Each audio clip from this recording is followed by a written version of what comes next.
ಈಗ ನಾವೊಂಥರ ನಡುವಂತರದಲ್ಲಿದೆ. ಬೆಳೆ ಕೆಲವರು 4 ತಿಂಗಳಿದೆ, ಕೆಲವರು 5 ತಿಂಗಳಿದೆ, ಕೆಲವರು 3 ತಿಂಗಳಿದೆ, ಕೆಲವರು 2 ತಿಂಗಳಿದೆ. ಸೊ ಏನಂತಾರೆ, ಈಗ ಬೀದರ್ ಕಡೆ ಹೋದ್ರೆ ಈಗೆಲ್ಲ ನಾಟಿ ಆಗಿ 1 ತಿಂಗಳು, 1.5 ಬೀದರ್ ಲಾಸ್ಟ್ ಹಾಕೋದು. ಬೇಸಿಗೆ ವಿಪರೀತ ಇರುತ್ತೆ, ಸೊ ತುಂಬ ಲೇಟ್ ಆಗುತ್ತೆ. ಸೊ ಈ ಥರ ಇದೆ, ಅದು ಹಾಕಿ. ಸೊ ಜಿಂಜರು ಎಕ್ಸಾಸ್ಟಿವ್ ಕ್ರಾಪ್ ಅಂತ ಹೇಳಿದ್ರೆ ಅವರಿಗೆ ಜಾಸ್ತಿ ತಗೊಳುತ್ತೆ ಗೊಬ್ಬರಗಳು ಅಷ್ಟ. ಅರಿಶಿನ ಎಕ್ಸಾಸ್ಟಿವ್ ಕ್ರಾಪು. ನಿಮ್ಮ ಗಮನಕ್ಕೆ ಏನಿರಬೇಕು ಅಂದರೆ, ಜಿಂಜರ್ 3ರಷ್ಟು ಸಾಯಿಲ್ ಎಗ್ನಾಸ್ಟ್ ಮಾಡೋ ಕ್ರಾಪ್ ಯಾವುದು ಅಂದರೆ ಬಾಳೆ.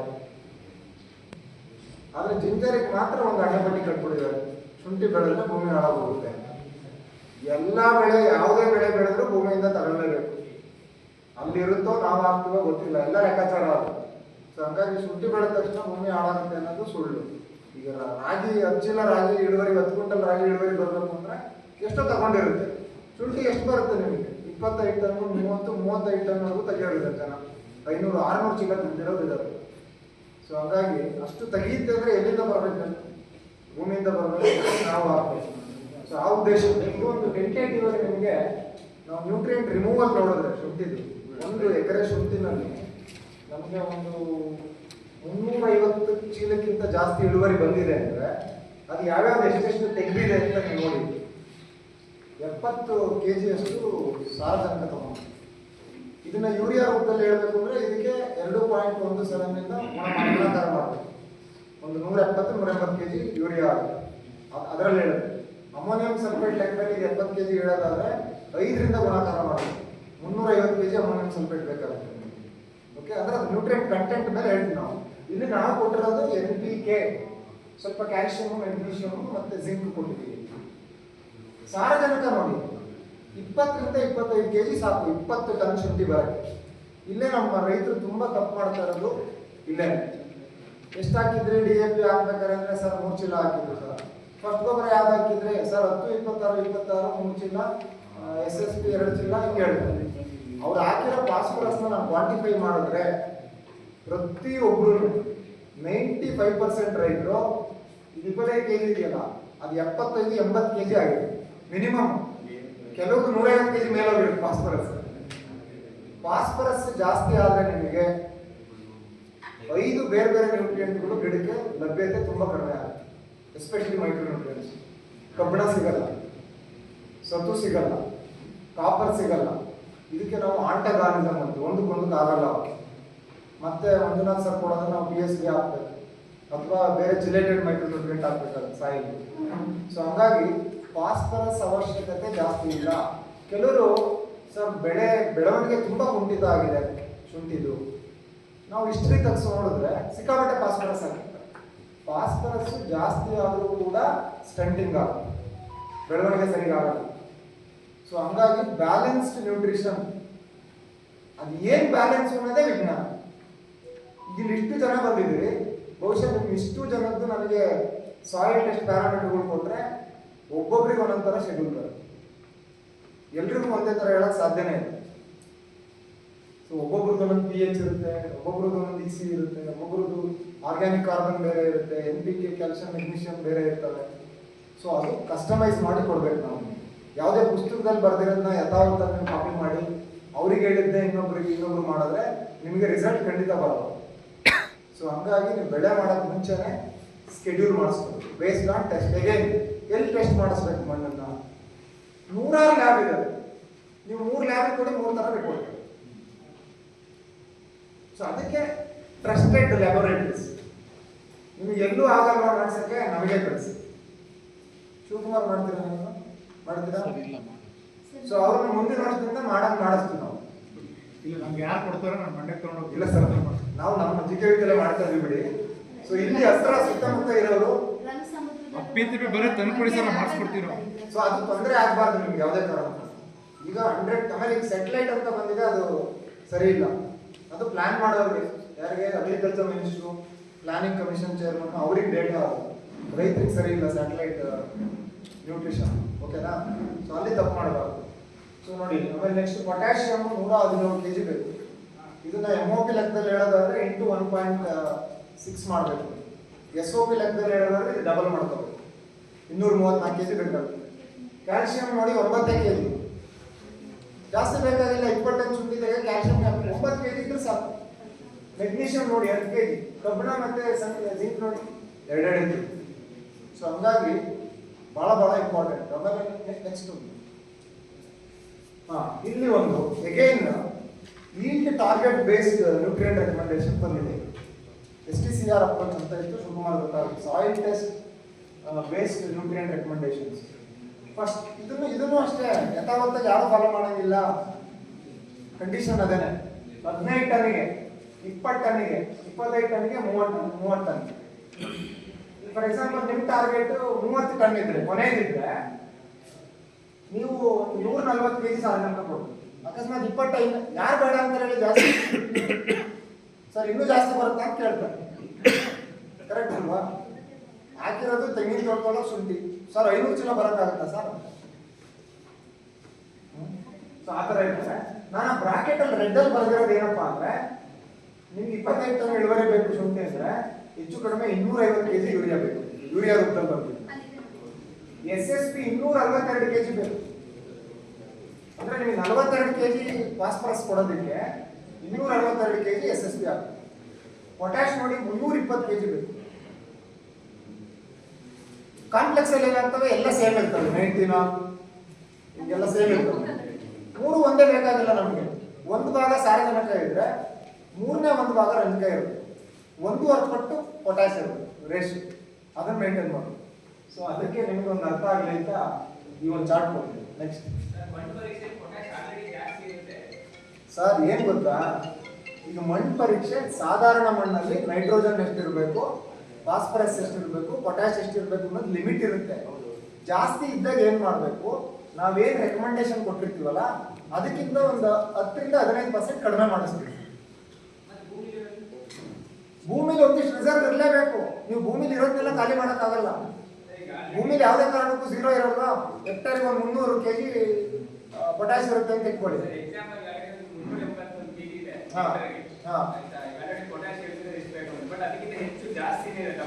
ಇದಕ್ಕಿಂತ ಹೆಚ್ಚಿರೋದು ಲೆಕ್ಕಲ್ಲ. ಅದು ನಿಮಗೆ ರಿಮಾರ್ಕ್ ಅಲ್ಲಿ ಏನ್ ಕೊಟ್ಟಿದ್ದಾರೆ, ಅದು ಹೆಚ್ಚು ಅಂತ ಕೊಟ್ಟಿದ್ದಾರೆ. ಅವಾಗ ಏನ್ ಮಾಡ್ಬೇಕು, ನಾನು ಹೇಳಿರೋದ್ರಲ್ಲಿ ಒಂದು 20% ಕಡಿಮೆ ಮಾಡಬೇಕು. ಹೆಚ್ಚಿದ ಮಾತ್ರ ಹಾಕ್ಲೇಬಾರ್ದು ಅನ್ನೋದು ಮಿಸ್ಇಂಟರ್ಪ್ರಿಟೇಷನ್. ಅದು ರಿಸರ್ವ್ ಬಿಡ್ಲೇಬೇಕು ನಾವು. ಅದ್ರಲ್ಲಿ ನಾವು ಕ್ಲಾಸಿಫೈ ಮಾಡ್ತೀವಿ ಲೋ, ಮೀಡಿಯಂ, ಹೈ ಅಂತ. ಲೋ ಇದ್ರೆ ನಾನು ಹೇಳಿರೋದಕ್ಕಿಂತ 25% ಜಾಸ್ತಿ ಹಾಕ್ಸ್ತೀನಿ. ಮೀಡಿಯಂ ಇದ್ರೆ ಎಷ್ಟು ರೆಕಮೆಂಡೇಶನ್ ಇದೆ ಅಷ್ಟು ಹಾಕ್ಸ್ತೀನಿ. ಹೈ ಇದ್ರೆ ಒಂದು 25% ಕಡಿಮೆ ಮಾಡೋದು. That is the logic. Again ಅದೆಷ್ಟಾರ ಇರಲಿ ನಮಗೆ ನೋಡಿ. ಫಾರ್ ಎಕ್ಸಾಂಪಲ್ ಈ ಚಾರ್ಟ್ ನೋಡಿ. ಈಗ ನಿಮ್ಮ ಜಮೀನಲ್ಲಿ 60 kg ಗಿಂತ ಕಡಿಮೆ ಬಂತು ಅಂತ ಇಟ್ಕೊಳ್ಳಿ ಸಾರಜನಕ ಒಂದು ಎಕರೆಗೆ. ಅಂದ್ರೆ 150 kg ಹೆಕ್ಟೇರ್ಗೆ ಹೇಳುತ್ತೆ. 60 kg ಗಿಂತ ಕಡಿಮೆ ಇದ್ರೆ ನನಗೆ 12 ಟನ್ ಶುಂಠಿ ತೆಗಿಯೋಕ್ಕೆ 136 kg ಬೇಕು ಸಾರಜನಕ 12 ಟನ್ಗೆ. ಬಟ್ ನಿಮಗೆ 20 ಟನ್ ಬೇಕು ಅಂದ್ರೆ ಹೆಚ್ಚು ಕಡಿಮೆ ಒಂದು 170 ರಿಂದ 180 kg ಸಾರಜನಕ ಬೇಕು. ಅದನ್ನೇ ನೋಡಿ, ಅಕಸ್ಮಾತ್ ನಿಮ್ಮ ಜಮೀನಲ್ಲಿ 160 kg ಗಿಂತ ಜಾಸ್ತಿ ಸಾರಜನಕ ಒಂದು ಎಕರೆಗೆ ಇದ್ರೆ ನಿಮಗೆ ಬೇಕಾಗಿರೋ ಸಾರಜನಕ ಎಷ್ಟು? 12 ಟನ್ಗೆ 20 kg. 136ರಲ್ಲಿ 20 kg ಇರುತ್ತೆ. ಇದು soil test based nutrient recommendation for A targeted area. ಇದು ಮೇಜರ್ಲಿ ಮೈಕ್ರೋ ಎಲ್ಲದೂ ಸೇಮ್ ಇದೆ. ಎಲ್ಲದಕ್ಕೂ ಅಲ್ಲ, ಇದು ಬರೀ NPK ಅಷ್ಟೇ ಇದೆ ಸರ್, ಅದಕ್ಕೆ ಬೇರೆ ಇದೆ. 25% ಎಕ್ಸ್ಟ್ರಾ ಹಾಕಬೇಕು ಅಂತ ಅಲ್ಲಿ ಕೊಟ್ಟಿರ್ತಾರೆ ನೋಡಿ, ನಿಮ್ಮ ಕ್ರೈಟೀರಿಯಾದಲ್ಲಿ ಇರುತ್ತೆ. ಅದೇ ಕೊಟ್ಟು ಕಡಿಮೆ ಅಂತ ಕೊಟ್ಟಿದ್ದಾರೆ ಮೈಕ್ರೋ ನ್ಯೂಟ್ರಿಯೆಂಟ್ಗಳು. ಸತ್ತು, ತಾಮ್ರ, ಕಬ್ಬಿಣ, ಮ್ಯಾಗ್ನೀಸ್ ಎಲ್ಲ ಕಡಿಮೆ ಇದೆ ಅಂತ. ಆಯ್ತು, ಈಗ ಕಬ್ಬಿಣ ಎಷ್ಟು ಬೇಕು ಅಂದ್ರೆ ನಿಮಗೆ ಒಂದು 20 ಟನ್ ನೀರು ಬರಕ್ಕೆ ಎಷ್ಟು ಕಬ್ಬಿಣ ಬೇಕು ಸರ್? 2 kg ಕಬ್ಬಿಣ ಬೇಕು. 2 kg ಕಬ್ಬಿಣ ಬೇಕು ಅಂದ್ರೆ ಫೆರಸ್ ಸಲ್ಫೇಟ್ ಎಷ್ಟು ಬೇಕು ಅಂತ ಕ್ಯಾಲ್ಕುಲೇಟ್ ಮಾಡ್ಕೋಬೇಕು ನಾವು. ಫೆರಸ್ ಸಲ್ಫೇಟ್ ಅಲ್ಲಿ ಎಷ್ಟಿರುತ್ತೆ? ಐರನ್ ಕಂಟೆಂಟ್ ಎಷ್ಟು ಪರ್ಸೆಂಟ್ ಇರುತ್ತೆ? 20% ಇರುತ್ತೆ, 21 ಇರುತ್ತೆ. ಸೊ 10 kg ಫೆರಸ್ ಸಲ್ಫೇಟ್ ಹಾಕಿದ್ರೆ ಸಾಕು ನೀವು ಆ ಜಮೀನಿಗೆ. ನೀವು 10 kg ಬಿಟ್ಟು 50 kg ಹಾಕಿದ್ರೆ ಬೇರೆ ಮತ್ತೆ ಸಿಗೋದಿಲ್ಲ, ಕೆಲವೆಲ್ಲ ಇಂಬ್ಯಾಲೆನ್ಸ್ ಆಗುತ್ತೆ. ಭೂಮಿದು ಏನ್ ರಿಸರ್ವ್ ಮೀಡಿಯಂ ಇದೆ, ಮಧ್ಯದ ವ್ಯಾಲ್ಯೂ ಇರುತ್ತೆ. ಅದು ರಿಸರ್ವ್ ಇರಲೇಬೇಕು ಯಾವಾಗ್ಲೂ. ಅಲ್ಲಿದೆ ನಾನು ಹಾಕ್ಬಾರ್ದು ಅನ್ನೋದಲ್ಲ ತಪ್ಪದು. ಒಂದು ಲಿಮಿಟ್ ಏನಿರುತ್ತಲ್ಲ, NPK ಎಲ್ಲ ಕ್ಯಾಲ್ಸಿಯಂ, ಮೆಗ್ನೀಷಿಯಂ ಸ್ವಲ್ಪ ಅಷ್ಟು ಇರಲೇಬೇಕು. ನೀವು ಹೇಳ್ತಾರ ಪಾಯಿಂಟ್ ಅರ್ಥ ಆಯ್ತು ಸರ್. ಆಲ್ರೆಡಿ ಹೆಚ್ಚು ಅಂತ ಕೊಟ್ಟಿದ್ದಾರೆ, ಯಾಕೆ ಹಾಕ್ಬೇಕು ನಾನು ಅಂತ ನಿಮ್ಮ ಪ್ರಶ್ನೆ. ಸೊ ರಿಸರ್ವ್ ಬಿಟ್ಕೊಂಡು ಓವರ್ ಅಂಡ್ ಅಬೌವ್, ಹೆಚ್ಚು ಕಡಿಮೆ ಮಧ್ಯಮ, ಗೊತ್ತಾಯ್ತಲ್ವಾ? ಅದು ಬರುತ್ತೆ. ಅದು ನೆಕ್ಸ್ಟ್ ಒಂದು ನಿಮಿಷ ಬ್ಯಾಕ್ ನೋಡಿ. ಪೊಟ್ಯಾಶ್ ಫಾರ್ ಎಕ್ಸಾಂಪಲ್ ಇದು 1 ಎಕರೆಗೆ ಬಂದಿರೋದು. ಅಕಸ್ಮಾತ್ 44 ಕೆಜಿಗಿಂತ ಕಡಿಮೆ ಇದ್ರೆ 12 ಟನ್ ಇಳುವರಿಗೆ 52 ಕೆಜಿ ಪೊಟಾಶ್ ಕೊಟ್ಟರೆ ಸಾಕು. ಉದಾಹರಣೆ ನಿಮ್ಮ ಜಮೀನಲ್ಲಿ 120 ರಿಂದ 200 ಕೆಜಿ ಬಂತು ಅಂತ ಇಟ್ಕೊಳ್ಳಿ, ನಿಮ್ದು ಈ ರೇಂಜಲ್ಲಿ ಬರುತ್ತೆ. ಅದು ಹೆಕ್ಟೇರಿಗೆ ಕೊಟ್ಟಿದ್ದಾರೆ ಬಹುಶಃ, ಹೆಕ್ಟೇರಿಗೆ ಕೊಟ್ಟಿದ್ದಾರೆ ಇದರಲ್ಲಿ ರಿಪೋರ್ಟ್ ಅಲ್ಲಿ. ಸೊ ಈ ರೇಂಜಲ್ಲಿ ಬರುತ್ತೆ. ನನಗೆ 12 ಟನ್ ಬರಕ್ಕೆ ನೀವು 20 ಕೆಜಿ ಪೊಟ್ಯಾಶ್ ಕೊಟ್ಟರೆ ಸಾಕು. ಇಷ್ಟೊಂದಿದೆ. 20 ಟನ್ ಬೇಕು ಅಂದ್ರೆ ಹೆಚ್ಚು ಕಡಿಮೆ ನಾವು ಪ್ರಪೋರ್ಷನೇಟ್ಲಿ ಇನ್ಕ್ರೀಸ್ ಮಾಡ್ತೀವಿ. 40 ಕೆಜಿನೋ 45 ಕೆಜಿನೋ ಹೇಳ್ತೀವಿ. ಕಡಿಮೆ ಬಂದ್ರೆ ಜಾಸ್ತಿ ಆ ಥರ. ಇದನ್ನ ದಯಮಾಡಿ ಯಾರು ನಿಮ್ಗೆ ಅರ್ಥ ಆಗಿಲ್ಲ ಅಂದ್ರೆ ನೀವೇ ಲೆಕ್ಕ ಹಾಕೊಂಡು ಮಾಡಕ್ ಹೋಗ್ಬೇಡಿ. ಅದೇನು ಕಾಂಪ್ಲಿಕೇಟೆಡ್ ಅಂತ ಅಲ್ಲ, ಬಟ್ ಪ್ರಾಪರ್ ಆಗಿ ಶೆಡ್ಯೂಲ್ ಮಾಡಿಸಿ. ನೆಕ್ಸ್ಟ್ ಸರ್, ಮಣ್ಣು ಚೆಕ್ ಮಾಡಿಸದೇ ಇದ್ದರೆ ಏನ್ ಮಾಡ್ತೀವಿ ಗೊತ್ತಾ? ನಾನು ಕಡಿಮೆ ಅಂತಾನು ಹೇಳಲ್ಲ, ಜಾಸ್ತಿ ಅಂತಾನು ಹೇಳಲ್ಲ, ಒಂದು ಮೀಡಿಯಂ ವ್ಯಾಲ್ಯೂ ಸರಿ. ಯಾಕಂದ್ರೆ ನಮಗೆ ಗೊತ್ತಿಲ್ವಲ್ಲ. ಬಟ್ ನಾನು ಯಾರು ಹೇಳೋದೇ ಇಲ್ಲ, ಮಣ್ಣು ಪರೀಕ್ಷೆ ಮಾಡಿಸಿಲ್ಲ ಅಂದ್ರೆ I not give schedule for anybody, ಯಾರಿಗೂ ಹೇಳೋದು. ಯಾಕಂದ್ರೆ ಕೊನೆಗೆ ನಮ್ಮನ್ನೇ ದೂರ್ತಾರೆ, ಇವ್ರು ಹೇಳಿದ್ರು ಸರಿ ಬಂದಿಲ್ಲ ನನಗೆ. ಸೊ ಆ ಕಾರಣಕ್ಕೆ ನಾನು ಯಾರು ಬೇಡ.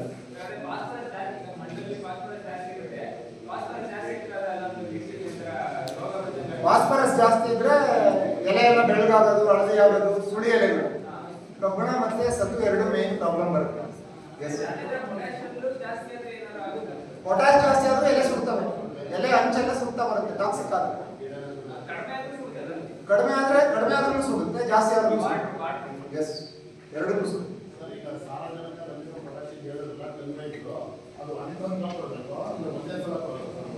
ಸರ್, ನಾನು ಶುಂಠಿ ಬೆಳೆಯೋರಿಗೆ 5 ಸರಿ ಗೊಬ್ಬರ ಹಾಕ್ತೀನಿ ಸರ್. 5 ಸರಿ ಡಿವೈಡ್ ಮಾಡಿಸ್ತೀನಿ. ನಾಟಿ ಮಾಡ್ಬೇಕಾದ್ರೆ ಯಾವ್ದು ಹಾಕ್ಬೇಕು, 45 ದಿನಕ್ಕೆ ಯಾವ್ದು ಹಾಕ್ಬೇಕು, 90 ದಿನಕ್ಕೆ ಯಾವ್ದು, 120 ದಿನಕ್ಕೆ ಯಾವ್ದು, 150 ದಿನಕ್ಕೆ ಯಾವ್ದು, 5 ಸರಿ. ಮತ್ತೆ ಒಂದು 80% ಫರ್ಟಿಲೈಸರ್ಸ್ ನ ಮಣ್ಣಿಗೆ ಹಾಕ್ಸ್ತೀನಿ, ಒಂದು 20% ಫೋಲಿಯಾರ್ ಸ್ಪ್ರೇ ಮೂಲಕ ಕೊಡಿಸ್ತೀನಿ.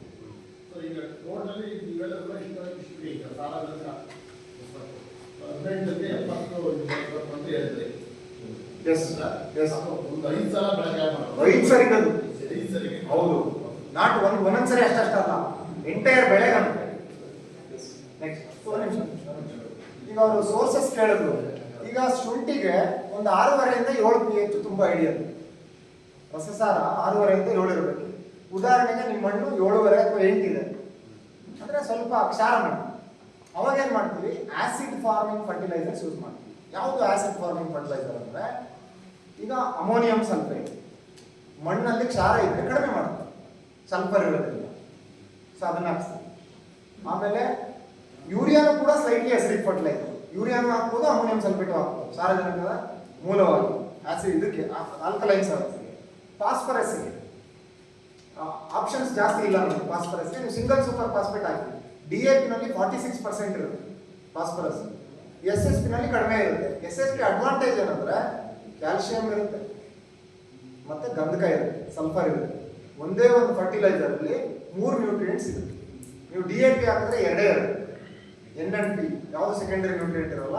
ಆಮೇಲೆ SSP ತುಂಬಾ ಸ್ಲೋ ರಿಲೀಸ್. ಸೊ ಈಗ ನ್ಯೂಟ್ರಲ್ ಇದ್ರೆ ಯಾವ ಬೇಕಾದ್ರೂ ಯೂಸ್ ಮಾಡ್ಬೋದು. So this is based on ನಿಮ್ಮ pH, ಸಾಯಿಲ್ pH ಮೇಲೆ ಫರ್ಟಿಲೈಸರ್ ಸೆಲೆಕ್ಷನ್. ನೆಕ್ಸ್ಟ್ ಇದು ನೋಡಿ, ಇದು ಪೊಟ್ಯಾಶ್ ಡಿಫಿಷಿಯನ್ಸಿ. ನೆಕ್ಸ್ಟ್ ಇದು ಫೆರಸ್. ಸುಂಕಲ್ ಮಣ್ಣಿದ್ರೆ ಬರುತ್ತೆ, ಫಾಸ್ಫರಸ್ ಜಾಸ್ತಿ ಇದ್ರೆ ಬರುತ್ತೆ, ಕಬ್ಬಿಣ ಅಥವಾ ಜಿಂಕ್ ಕಡಿಮೆ ಇದ್ರೂ ಈ ತರ ಆಗುತ್ತೆ. ಸುಮಾರು ಕಡೆ ಪ್ರಾಬ್ಲಮ್ ಇದೆ.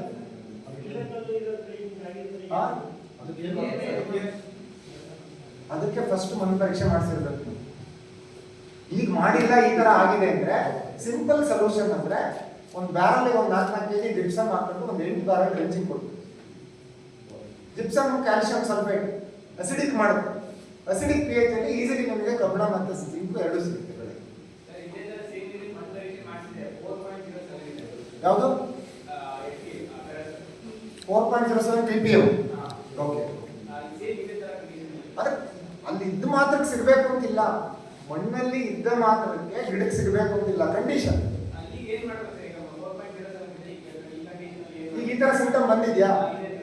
ಸೊ ಒಂದು ಆಪ್ಷನ್, ಒಂದು ಈ ನಾವು ಫೋಲಿಯಾರ್ ಸ್ಪ್ರೇ ಮಾಡಿಸ್ತೀವಿ, ಅದು ಟೆಂಪರರಿ. ಉದಾಹರಣೆಗೆ ಫೆರಸ್ ಸಲ್ಫೇಟು ಅಥವಾ EDTA ferrous. But ferrous sulphate ನಿಮಗೆ 60 ರಿಂದ 70 ರೂಪಾಯಿ kg, EDTA ಫೆರಸ್ 800 ರಿಂದ 1000 ರೂಪಾಯಿ kg. 12ರಿಂದ 13 ಪಟ್ಟು ರೇಟ್ ಜಾಸ್ತಿ. ನೀವು ಮಾಮೂಲಿ ಫೆರಸ್ ಸಲ್ಫೇಟೇ ಮಾಡ್ಕೊಳ್ಳಿ, ಬಟ್ ನೀವೇನ್ ಮಾಡ್ತೀರಾ ರೈತರು ಅಂದ್ರೆ 5-6 ಒಟ್ಟಿಗೆ ಮಿಕ್ಸ್ ಮಾಡ್ತೀರಿ, ಯಾವುದು ಕೆಲಸ ಮಾಡೋದು. So simple ferrous and zinc sulphate ಸಾಕು, ಏನು ಬೇಡ. ಹಂಗೂ ಸರಿಯಾಗಲಿಲ್ಲ, ಸುಂಕಲ್ ಜಾಸ್ತಿ. ಆಮೇಲೆ ಸಾಯಿಲ್ ಟೆಸ್ಟ್ ಮಾಡಿಸ್ಬೇಕಾದ್ರೆ ನಾನು ನೋಡಿರೋದು ಮೇಜರ್ ಮಿಸ್ಟೇಕ್ ಅಂದ್ರೆ ಯಾರು ಕ್ಯಾಲ್ಸಿಯಂ ಕಾರ್ಬೊನೇಟ್ ಕಂಟೆಂಟ್ ಮಾಡಿರೋದು, CaCO3 ಅದೇ ನಿಮ್ಮ ಸುಣ್ಣದ ಕಲ್ಲಿ ಎಷ್ಟಿದೆ ಅಂತ ಇಂಡಿಕೇಟ್ ಮಾಡೋ ಪ್ಯಾರಾಮೀಟರ್ ನಿಮ್ದ್ರಲ್ಲಿ ಇದೆಯಾ ನೋಡಿ, ಅದನ್ನ ಹೇಳ್ಬೇಕು ನೀವು ಅವ್ರಿಗೆ.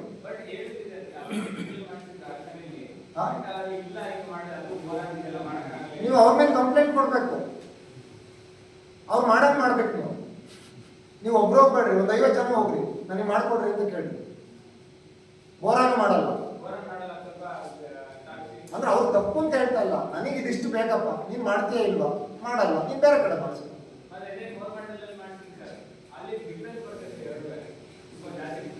ನೀನ್ ಎಲ್ಲೂ ಮಾಡಿಸ್ಕೊಡಪ್ಪ, ಮಣ್ಣು ನನಗೆ ಕಳಿಸು, ಎಲ್ಲರೂ ಮಾಡಿಸ್ಕೊ, ಆಗ್ಬೋದಾ? ಬೆಳೆ ಇಡಕ್ಕೆ 2 ತಿಂಗಳು ಮುಂಚೆ ಮಣ್ಣು ಬರ್ಬೇಕು, ಮತ್ತೆ ಮಣ್ಣನ್ನ ಸರಿಯಾಗಿ ತೆಗೆದಿರ್ಬೇಕು. ಸಾಯಿಲ್ ಸ್ಯಾಂಪಲ್ ಹೆಂಗ್ ತೆಗಿಬೇಕು ಅನ್ನೋದು ವಿಡಿಯೋ ಇದೆ ನೋಡಿ, ಅದೇ ಪ್ರಕಾರ ತಕ್ಕೊಳ್ಳಿ, ಆಯ್ತಾ?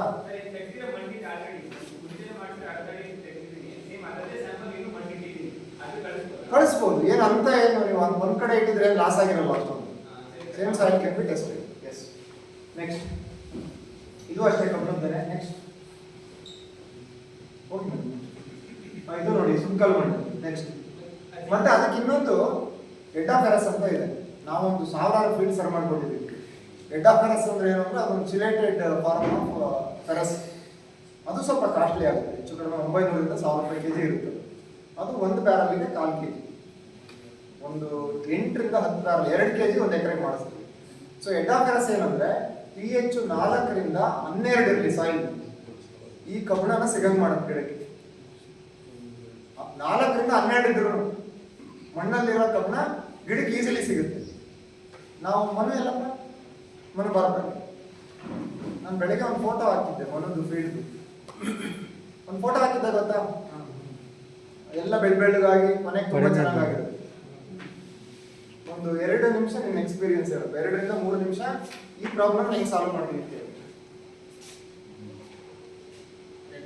ರಚ್ ಮಾಡಿದೆ, ಆದ್ರೂ ಬದಲಾವಣೆ ಅಷ್ಟು ರಿಸಲ್ಟ್ ಇರಲಿಲ್ಲ. ರಚ್ ಮಾಡಕ್ಕೆ ಕೇಳಿದ್ರು, ಇವ್ರದ್ದು pH 8.5 pH, ಸುಂಕಲ್ ಏನಿಲ್ಲ, ಬಟ್ pH ಹೈ pH.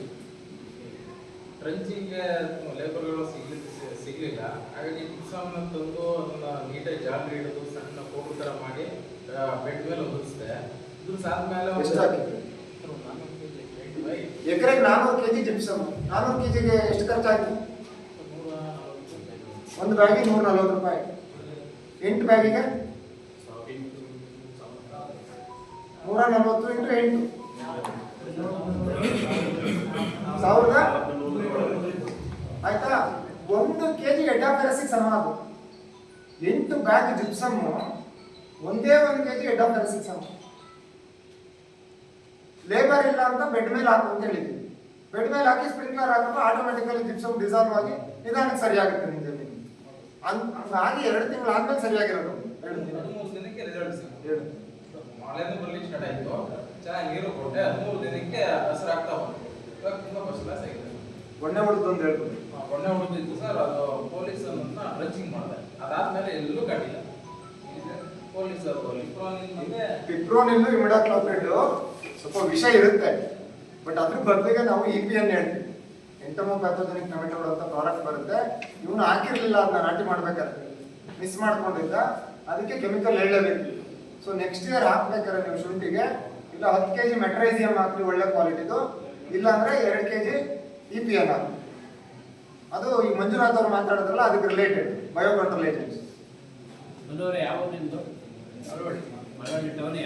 ಇಲ್ಲ ಸರ್, ಅಲ್ಲಿ ಅಲಸಂಡಿ ಹೋದ ವರ್ಷನೂ ಅದೇ ಪ್ರಾಬ್ಲಮ್ ಇತ್ತು. ಇಳುವರಿ ಎಷ್ಟು ಬಂತು ಹೇಳೋ? 400 ಪ್ಲಸ್ ಬಂತು ಸರ್. ಸೇಮ್ ಪ್ರಾಬ್ಲಮ್, 400 ಮೂಟೆಗೂ ಜಾಸ್ತಿ ಬಂದಿದೆ. 420. ನೆಕ್ಸ್ಟ್ ಮೇಡಮ್, ಇದು ನೈಟ್ರೋಜನ್. Next calcium. ನೋಡಿ, ಇದು ಜಾಸ್ತಿ ಆದ್ರೆ ನಾವೆಲ್ಲ ಮಾತಾಡೋದು ಕಡಿಮೆ ಆದ್ರೆ ಸಮಸ್ಯೆ ಜಾಸ್ತಿ ಅಂತ ಮಾತಾಡ್ತೀವಲ್ವಾ. ಪೋಷಕಾಂಶಗಳು ಜಾಸ್ತಿ ಆದ್ರೆ ಏನಾಗುತ್ತೆ ಅಂತ ನೋಡ್ಕೊಳ್ಳಿ. ಇದನ್ನ ಜಾಸ್ತಿ ಯಾರು ಮಾತಾಡಲ್ಲ, ಯಾಕಂದ್ರೆ ನಮಗೆ ಗೊತ್ತಿಲ್ಲ ಜಾಸ್ತಿನ ಕಡಿಮೆನ.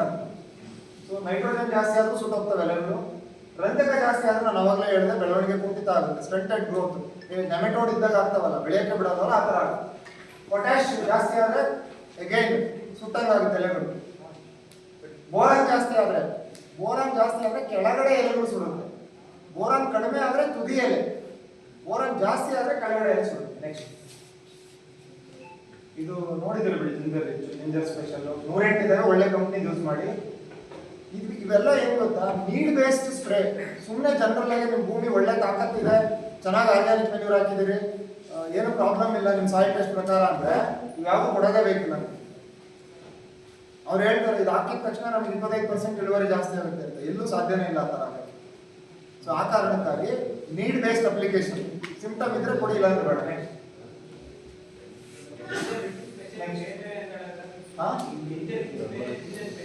ಯಾವುದು ಬೇರೆ ಇಲ್ಲ. ಅವರು 7.5 pH ಗೆ ಸ್ವಲ್ಪ ಫಾರ್ಮುಲೇಷನ್ ಬೇರೆ ಇದೆ, ಅದಕ್ಕಿಂತ ಕಡಿಮೆ pH ಇರೋದಕ್ಕೆ ಫಾರ್ಮುಲೇಷನ್ ಜಾಸ್ತಿ ಇದೆ, ಅಂತ ವ್ಯತ್ಯಾಸ ಇಲ್ಲ.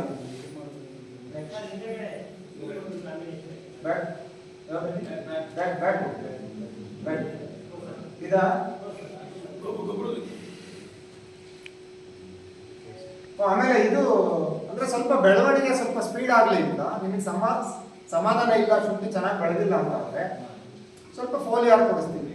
ಫಸ್ಟ್ ಒಂದು 2 ತಿಂಗಳು ಅಥವಾ 3 ತಿಂಗಳವರೆಗೂ 19 water soluble 5 gram per litre 1 kg per barrel 120 ರೂಪಾಯಿ ಒಂದು ಬ್ಯಾರಲ್ ಸ್ಪ್ರೇ ಮಾಡೋಕೆ ಹೇಳ್ತೀವಿ ವಾರಕ್ಕೆ ಒಂದ್ಸರಿ. 3 ತಿಂಗಳಿಂದ 5 ತಿಂಗಳವರೆಗೂ 13,045 ಹೇಳ್ತೀವಿ. N&K 2 5 gram per litre 1 kg. 5 ತಿಂಗಳು ಆದ್ಮೇಲೆ ಗಡ್ಡೆ ಕಟ್ಟಕ್ಕೆ ಜಾಸ್ತಿ ಶುರುವಾಗುತ್ತೆ, ಸ್ಪೀಡ್ ಆಗುತ್ತೆ ಗಡ್ಡೆ ಬೆಳವಣಿಗೆ. ಅವಾಗ ಪೊಟ್ಯಾಶ್ ಡಿಮ್ಯಾಂಡ್ ಜಾಸ್ತಿ ಇರುತ್ತೆ, ಅವಾಗ SOP. ಇವಾಗ ಫಾಸ್ಫರಸ್ ನೀವು ನಂಬಲ್ಲ, ನಾನು ಹಾಕ್ಸೋದು ಒಂದೇ ಸರಿ, ಬೇಸಲ್ ಡೋಸ್ ಮಾತ್ರ. ನಾಟಿ ಟೈಮಲ್ಲಿ ಏನಾಗ್ತಿರಲ್ಲ ಅದೇ ಲಾಸ್ಟ್, ಮತ್ತೆ ಯಾವಾಗಲೂ ಫಾಸ್ಫರಸ್ ಕೊಡಲ್ಲ. ಎಷ್ಟು ಹಾಕಿದ್ರಿ? ಎಷ್ಟು ಹಾಕಿದ್ರಿ ರಾಕ್ ಫಾಸ್ಫೇಟ್? pH ಎಷ್ಟಿತ್ತು ನಿಮ್ದು? ನೋಡಿ, ಇವ್ದು ಅಸಿಡಿಕ್ ಸಾಯಿಲ್ 5.5 pH. ಅದಕ್ಕೆ ಏನು ಹೇಳಿದ್ವಿ? ರಾಕ್ ಫಾಸ್ಫೇಟ್ ಹೇಳಿದ್ವಿ. ಅಸಿಡಿಕ್ pH ಅಲ್ಲಿ ರಾಕ್ ಫಾಸ್ಫೇಟ್ ಅವೈಲಬಿಲಿಟಿ ಚೆನ್ನಾಗಿರುತ್ತೆ. ಅದು ನ್ಯಾಚುರಲ್ ಆಗಿ ಸಿಗೋ ಫರ್ಟಿಲೈಸರ್ ರಾಕ್ ಫಾಸ್ಫೇಟ್. ಇದುವರೆಗೂ ಕೊಟ್ಟಿಲ್ಲ, ಬ್ಯೂಟಿಫುಲ್ ಆಗಿದೆ ಕ್ರಾಪ್. ಸರ್, ನಾನು ಅನಲೈಸ್ ಮಾಡಿರೋ ಫೀಲ್ಡ್ಗಳು 70ರಿಂದ 80% major issue is very high phosphorus. All micronutrient deficiencies mainly because of excess phosphorus. ಆ ಸಾಯಿಲ್ ರಿಪೇರಿ ಮಾಡಬೇಕು. ನೀವು ಶುಂಠಿ ಬೆಳಿಬೇಕು ಅಂದ್ರೆ 2 ವರ್ಷ ಶೇಂಗಾ ಬೆಳಿಬೇಕು, ನೆಲಗಡಲೆ. ಶೇಂಗಾ ಜಾಸ್ತಿ ಫಾಸ್ಫರಸ್ ಬೇಕು, ಖಾಲಿ ಮಾಡಬೇಕು. ನೆಕ್ಸ್ಟ್ ಇದು ಡ್ರಿಪ್ ಇರಿಗೇಷನ್ ಅಲ್ಲಿ ಬೆಳೆದ್ರೆ ಶುಂಠಿ. ಬೆಳಗ್ಗೆ ಕಿರಣ್ ಅವ್ರು ಹೇಳಿದ್ರು ಈ ಎಲೆಗಳಿಗೆ ಬರೋ ಕಾಯಿಲೆಗಳು ಕಡಿಮೆ ಆಗ್ತವೆ ಅಂತ ಡ್ರಿಪ್ ಇರಿಗೇಷನ್.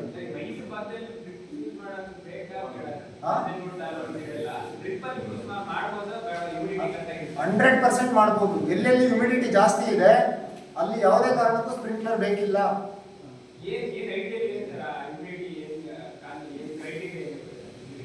ಈಗ ಫಾರ್ ಎಕ್ಸಾಂಪಲ್ ನೀವು ಕುಶಾಲ್ ನಗರ, ಸ್ವಲ್ಪ ಪ್ರಿಯಾಪಟ್ಟಣ, ಇಲ್ಲೆಲ್ಲೂ ಸ್ಪ್ರಿಂಕ್ಲರೇ ಬೇಕಿಲ್ಲ, ಡ್ರಿಪ್ ಅಲ್ಲೇ ತುಂಬಾ ಚೆನ್ನಾಗಿ ಬರುತ್ತೆ. ಎಲ್ಲಿ ಬೇಕು ಅಂದ್ರೆ ಡ್ರೈ ಏರಿಯಾಸ್, ತುಂಬಾ ಡ್ರೈ ಏರಿಯಾಸ್ ಇರುತ್ತೆ. ಈಗ ನಮ್ಮ ಅರಸೀಕೆರೆ, ಬಾಣಾವರ, ತಿಪ್ಟೂರು, ಕಡೂರು ಇವೆಲ್ಲ ಡ್ರೈ ಏರಿಯಾಸ್. ಕುಣಿಗಲ್ಲು, ಕೇರ್ಪೇಟೆ, ನಾಗಮಂಗಲ, ಚಾಮರಾಜನಗರ, ಇಲ್ಲಿ ಹ್ಯುಮಿಡಿಟಿ ಬೇಕಲ್ಲಿ. ಬಟ್ ನೀವು ಅರ್ಲಿ ಹಾಕಿದ್ರೆ ಮಾತ್ರ ನನಗೆ ಸ್ಪ್ರಿಂಕ್ಲರ್ ಬೇಕು. ನೀವೇನಾರ ನಾನು ಮೇನಲ್ಲಿ ಹಾಕ್ತೀನಿ ಅಂದ್ರೆ ಅಲ್ಲೂ ಸ್ಪ್ರಿಂಕ್ಲರ್ ಬೇಕಾಗಿಲ್ಲ. ಸರ್, ಚಿಕ್ಕಬಳ್ಳಾಪುರಲ್ಲಿ ಟ್ರಿಪ್ಪಲ್ಲೇ ಬೆಳಿತೀರ? ಚಿಕ್ಕಬಳ್ಳಾಪುರ ಹೋದ ವರ್ಷ ಎಲ್ಲ ಟ್ರಿಪ್ಪಲ್ಲೇ ಮಾಡಿಸಿದ್ವಿ ನಾವು. ಹಾಂ ಸರ್. 500 ಚಿಲ್ಲದವರೆಗೂ ಬಂದಿದೆ.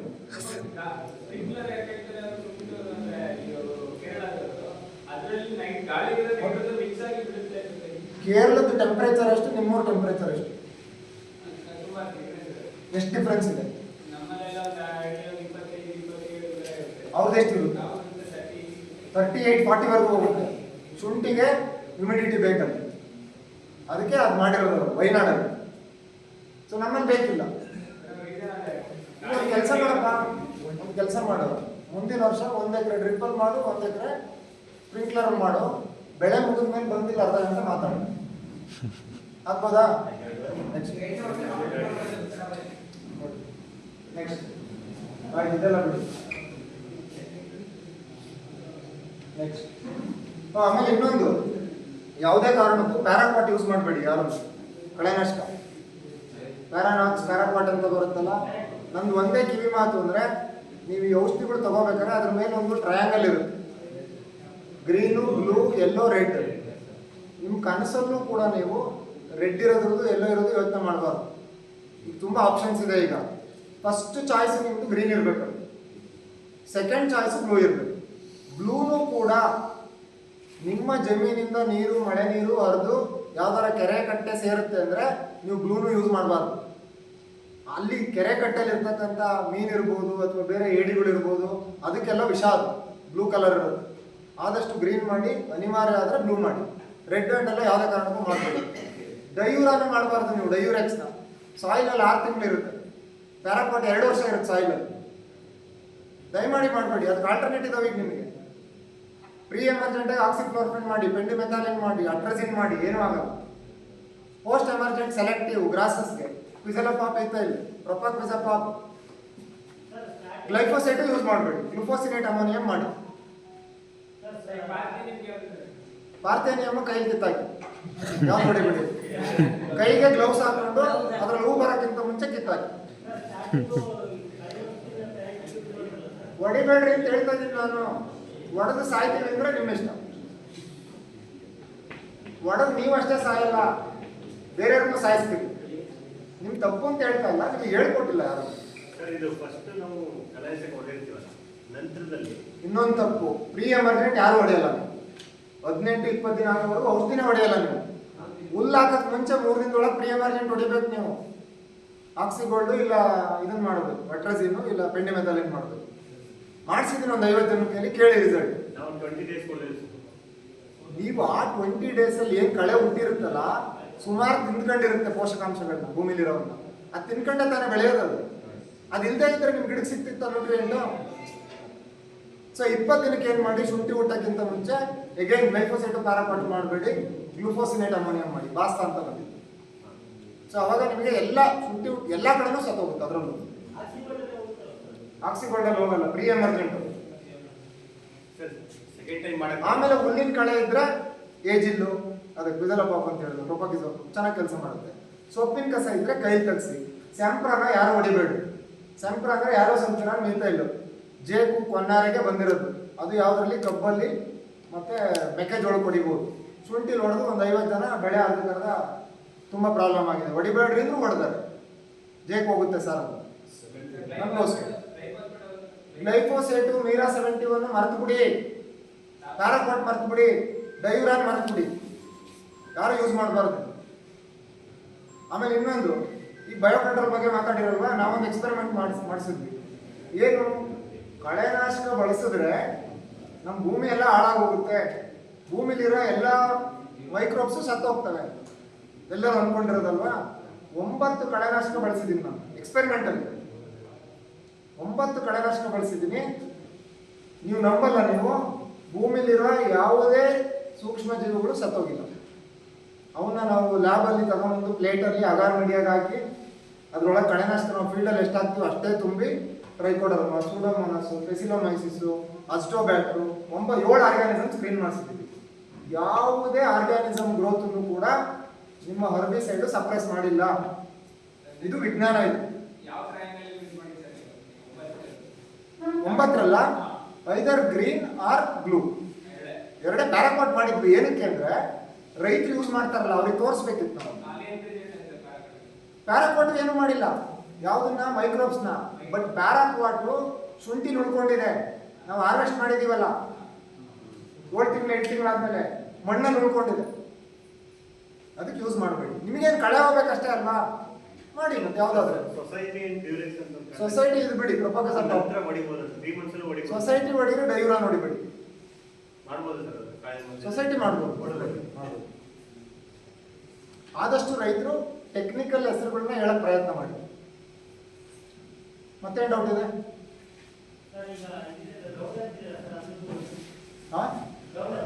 ರೌಂಡ್ ಅಪ್ ಅಗ್ರಿಕಲ್ಚರ್ ಅಲ್ಲಿ ಬಳಸಂಗಿಲ್ಲ, ನಿಮ್ಮನ್ನು ಜೈಲಿಗೆ ಹಾಕ್ಸ್ಬೋದು ನಾನು. ಕಾನೂನು ಪ್ರಕಾರ ಯಾರು ಅಗ್ರಿಕಲ್ಚರ್ ರೌಂಡ್ ಅಪ್ ಬಳಸಿದ್ರೆ ನಿಮ್ಮ ಮೇಲೆ ಕಂಪ್ಲೇಂಟ್ ರಿಜಿಸ್ಟರ್ ಮಾಡಿ. ಒಂದು ನಿಮಿಷ ನಿಮಿಷ ಕೇಳಿ. ಕಾನೂನಿನ ಪ್ರಕಾರ ವ್ಯವಸಾಯ ಮಾಡೋ ರೈತರು ಯಾರು ರೌಂಡ್ ಅಪ್ ಬಳಸಂಗಿಲ್ಲ. ಮಾರಾಟನೂ ಮಾಡಂಗಿಲ್ಲ. ಮಾಡ್ಬೋದು ಯಾಕೆ ಗೊತ್ತಾ, ಈ ಬ್ಯಾರೆಂಟ್ ಲ್ಯಾಂಡ್ಗಳು ಬೇರೆ ಬೇರೆ ಏನೇನೋ ಇಂಡಸ್ಟ್ರಿಯಲ್ ಪರ್ಪಸ್ಗೆಲ್ಲ ಇರ್ತವೆ, ಅಲ್ಲಿ ಅಲೌಡ್ ಇದೆ.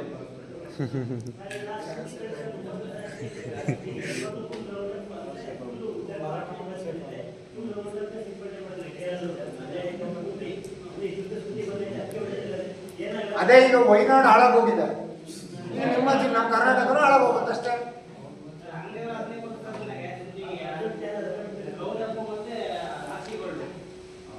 ಈಗ ಅಂಗಡಿಲಿ ವಿಷನೂ ಇರುತ್ತೆ, ಅಮೃತನೂ ಇರುತ್ತೆ. ಬಳಸೋರು ಯಾರು? ಚಾಯ್ಸ್ ಈಸ್ ಯುವರ್ಸ್, ನೀವೇ ಆಯ್ಕೆ ಮಾಡ್ಬೋದು. ನೀನು ನಾಳೆ ಬೆಂಗಳೂರಿಗೆ ಬರಲ್ಲ, ಇನ್ನವೇನೇನು ಪ್ರಶ್ನೆ ಇದಾವೆ ಎಲ್ಲ ಬರಲ್ಲ. ಆಯ್ತು, ಥ್ಯಾಂಕ್ ಯು ಎಲ್ಲರಿಗೂ. Thank you. ನನ್ನ ನಂಬರ್ ಇದೆ, ಡೌಟ್ ಇದ್ರೆ ಕಾಲ್ ಮಾಡಿ. Thank you.